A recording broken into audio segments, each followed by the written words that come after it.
बीते एक दो दिनों से सोशल मीडिया पर कुछ वीडियोस वायरल हो रहे हैं जिनमें एक व्यक्ति एक महिला के साथ नजर आ रहा है।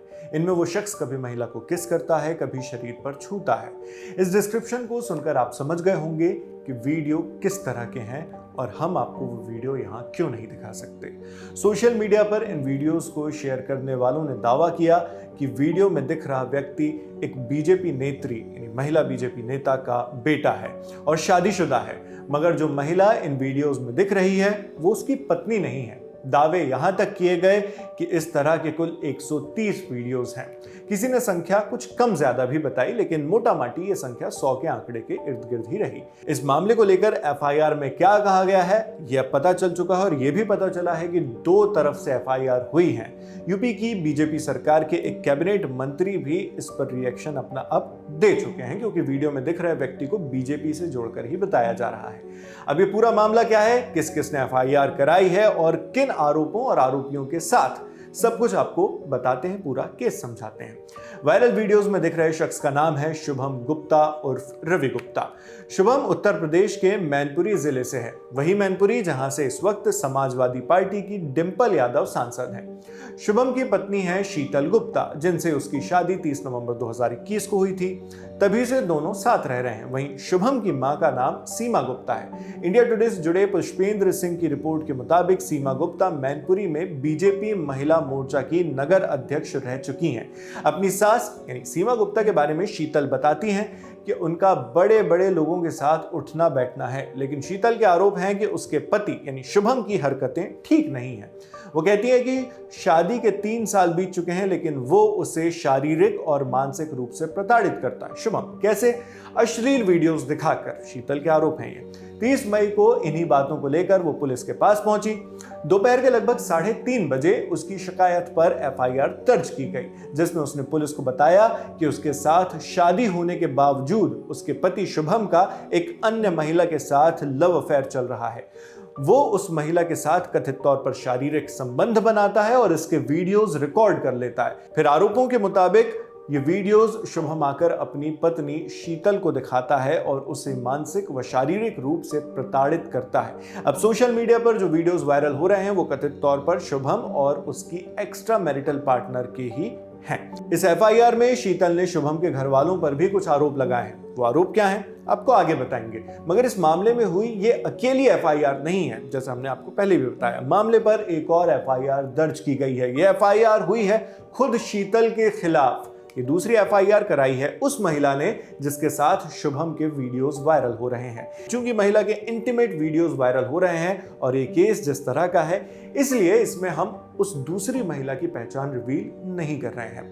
एफआईआर में दर्ज जानकारी के मुताबिक शिकायतकर्ता महिला ने पुलिस को बताया, मेरा एक पुराना वीडियो मेरे बॉयफ्रेंड के साथ था और फोटो भी, जिसे नीरज गुप्ता, उसकी पत्नी खुशबू और छोटी बहन शीतल गुप्ता ने किसी तरह चोरी करके सोशल मीडिया पर वायरल कर दिया है। अब वो लोग मुझे ब्लैकमेल करके पैसे मांग रहे हैं, साथ में धमकियां भी दे रहे हैं कि अगर पैसे नहीं दिए तो मेरी पूरी इज्जत नीलाम कर देंगे। वो लोग मेरा मानसिक उत्पीड़न कर रहे हैं। उन्होंने मेरे फोटो वीडियो को सभी जगह बांट दिया है, जिससे मैं बेहद हताश हूं। इन लोगों ने मेरी छवि को पूरी तरह धूमिल कर दिया है। दोपहर में शीतल के एफआईआर दर्ज करा देने के बाद 30 मई की ही रात को लगभग 10:45 पर यह एफआईआर दर्ज हुई। 10:41 टू बी प्रिसाइज। इस एफआईआर में 3 धाराएं लगाई गई हैं। बीएनएस 2023 की धारा 308(2) यानी जबरन वसूली एक्सटॉर्शन के अपराध में 7 साल तक की कैद या जुर्माना या फिर दोनों। बीएनएस की धारा 351(2) आपराधिक धमकी देने पर 2 साल तक की कैद या जुर्माना या फिर दोनों। आईटी अमेंडमेंट एक्ट या आईटी संशोधन एक्ट 2008 की धारा 66(e) किसी की सहमति के बिना जानबूझकर उसके प्राइवेट एरिया की तस्वीर लेना, पब्लिश करना या भेजना जिससे निजता का उल्लंघन हो। यह अपराध पाए जाने पर 3 साल तक की कैद या 2 लाख रुपए तक का जुर्माना या फिर दोनों हो सकते हैं। इसके बाद अब वापस आइए उस एफआईआर पर जो शीतल ने दर्ज कराई है। शीतल के एफआईआर में कोई उस महिला पर आरोप नहीं है जो वीडियोस में शुभम के साथ दिख रही है। शीतल ने अपने पति शुभम उर्फ रवि गुप्ता, शुभम के पिता भगवत शरण गुप्ता और मां सीमा गुप्ता के साथ साथ शुभम की बहन कोमल गुप्ता के खिलाफ एफआईआर लिखाई है। कुल 4 आरोपी हैं। यानी इस एफआईआर में भी 3 धाराएं लगी हैं। बीएनएस की धारा 85, किसी महिला के पति या उसके पति के रिश्तेदार महिला के साथ क्रूरता करते हैं तो उन्हें 3 साल तक की कैद और जुर्माना दोनों हो सकते हैं। बीएनएस की धारा 115(2), किसी को जानबूझकर चोट पहुंचाने पर 1 साल तक की कैद या 10,000 रुपए तक का जुर्माना या फिर दोनों सजाएं दी जा सकती हैं। इसमें धारा 120(1) में दिए गए मामले शामिल नहीं होते हैं। बीएनएस की धारा 351(2), आपराधिक धमकी देने पर 2 साल तक की कैद या जुर्माना या फिर दोनों। इसमें दहेज प्रताड़ना की धारा भी लगी है। क्यों? क्योंकि शीतल ने जो मुख्य आरोप लगाए हैं वो दहेज से जुड़े ही हैं। अब इस केस की उस कड़ी को पूरा जोड़ते हैं जो पहले अधूरी रह गई थी। शीतल गुप्ता ने एफआईआर लिखवाते वक्त अपनी क्या शिकायत बताई थी, क्या आरोप लगाए थे, वो आपको पूरा बताते हैं। 30 नवंबर 2021 को मेरी शादी भगवत शरण गुप्ता और सीमा गुप्ता के बेटे शुभम उर्फ रवि गुप्ता से मैनपुरी में हुई। मेरी शादी में मेरे माता पिता ने समस्त गृहस्थी का सारा सामान 1,80,000 रुपए लगन टीका में नकद और शादी रुकाई में 5 लाख रुपए नकद दिए थे। शादी में करीब 15 से 16 लाख रुपए खर्च किए गए, लेकिन बाद में मेरे पति शुभम गुप्ता, ससुर भगवत शरण गुप्ता, सास सीमा गुप्ता और ननद कोमल गुप्ता उर्फ लवली मुझसे अतिरिक्त दहेज में 4 पहिया गाड़ी की मांग करने लगे। इसके लिए मुझे प्रताड़ित किया जाने लगा। भूखा प्यासा रखकर मुझे शारीरिक और मानसिक यातनाएं दी जा रही हैं। आगे शीतल ने बताया, मेरे पति शुभम का प्रेम प्रसंग दूसरी महिला के साथ चल रहा है, जिसके साथ शारीरिक संबंध बनाते हुए वो वीडियो बनाता है और मुझे दिखाता है। साथ में धमकी देता है कि मैं उसका कुछ नहीं बिगाड़ पाऊंगी क्योंकि उसके यानी शुभम के पास बहुत पैसा है।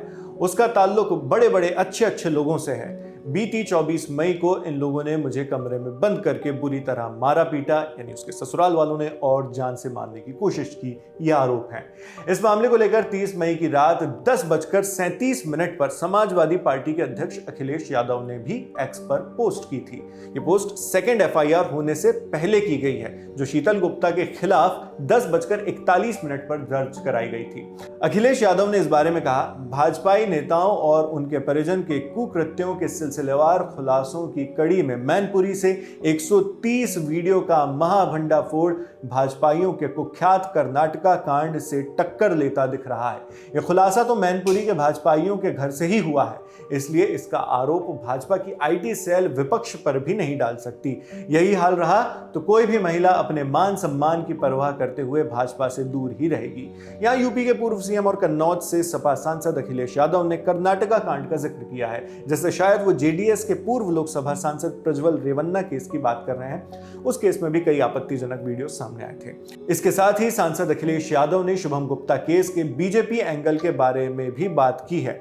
हालांकि बीजेपी ने अब इसका जवाब दिया है। यूपी की बीजेपी सरकार के पर्यटन व संस्कृति मंत्री मैनपुरी पहुंचे थे, तब उनसे पत्रकारों ने शुभम गुप्ता वायरल वीडियो मामले पर सवाल किए।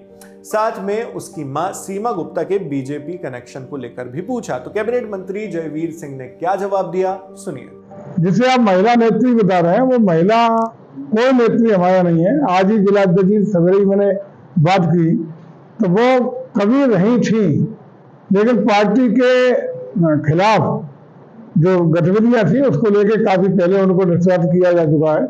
आज की तारीख में बल्कि बहुत पहले से न महिला नेत्री कभी किसी कार्यक्रम में बुलाया जाता है उन्हें, न कोई महिला नेत्री और पदाधिकारी वो हैं। ये सही है कि अभी जो यहाँ प्रशासनिक दृष्टिकोण से हम लोगों की चर्चा हुई है, उस प्रकरण में दो मुकदमे, एक मुकदमा महिला थाने में और एक मुकदमा कोतवाली में तो वह पक्ष द्वारा दर्ज कराए गए हैं। निश्चित रूप से प्रशासन उस पर विवेचना करेगा और जो भी सही तथ्य होंगे उस आधार पर अग्रिम कार्रवाई सुनिश्चित होगी। यानी बीजेपी सरकार के मंत्री का कहना है कि सीमा गुप्ता बीजेपी की सदस्य नहीं है और उसे पहले ही पार्टी से निकाल दिया गया। हालांकि वो पहले जरूर मैनपुरी में बीजेपी महिला मोर्चा की नगर अध्यक्ष रह चुकी है।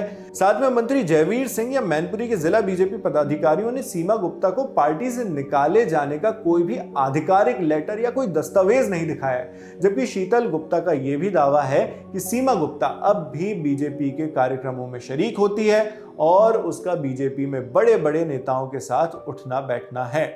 हम ये वीडियो 1 जून को शूट कर रहे हैं और अब तक इस मामले में यही सारी जानकारियां सामने आई हैं। आगे इस पर अगर कोई बड़े अपडेट्स आते हैं तो हम आप तक इसी तरह पहुंचाते रहेंगे। इस वीडियो के लिए मैनपुरी से इनपुट्स दिए थे इंडिया टुडे से जुड़े पत्रकार पुष्पेंद्र सिंह ने। आप इस पूरी खबर पर क्या सोचते हैं हमें कमेंट बॉक्स में जरूर बताएं।